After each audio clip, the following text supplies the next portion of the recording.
একটি নির্জন গ্রামের কাঁচা রাস্তা ধরে এগিয়ে যাচ্ছে। আকাশে চাঁদ নেই, শুধু কিছু তারা মিটিমিটি জ্বলছে। গাছের সারি দুপাশে দাঁড়িয়ে আছে যেন নিঃশব্দ প্রহরী। একটি পুরনো লণ্ঠন হাতে রাশেদকে দেখা যায়, সে রাস্তা দিয়ে হেঁটে আসছে। তার মুখে ক্লান্তির ছাপ। দূরে শেয়ালের ডাক শোনা যায়।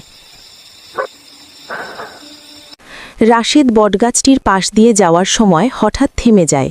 তার লণ্ঠনের আলো গাছের গুঁড়িতে পড়ে। গাছের ডালে সাদা কাপড় ঝুলছে, হাওয়ায় উড়ছে। সে চারপাশে তাকায়, একটু অস্বস্তি বোধ করে। তার মনে হয় কেউ তাকে দেখছে। একটি অদ্ভুত ঠান্ডা হাওয়া বয়ে যায়। রাশেদের লণ্ঠনের আলো গাছের দিকে তাক করা।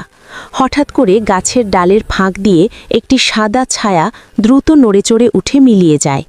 রাশেদ চমকে ওঠে, তার লণ্ঠন কেঁপে ওঠে। সে দ্রুত পা চাড়ায়। একটি নারী কণ্ঠের চাপা হাসি, খুব ক্ষীণ, বাতাসের শব্দের সাথে।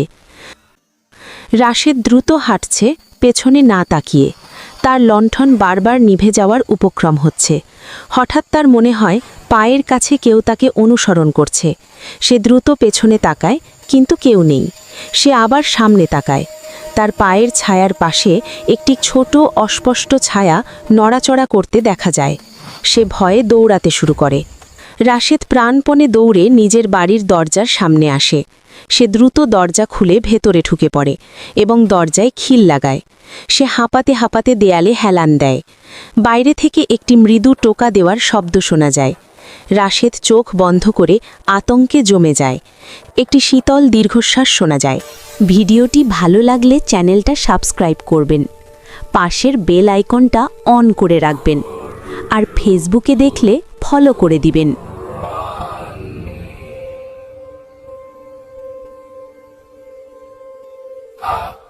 He really is so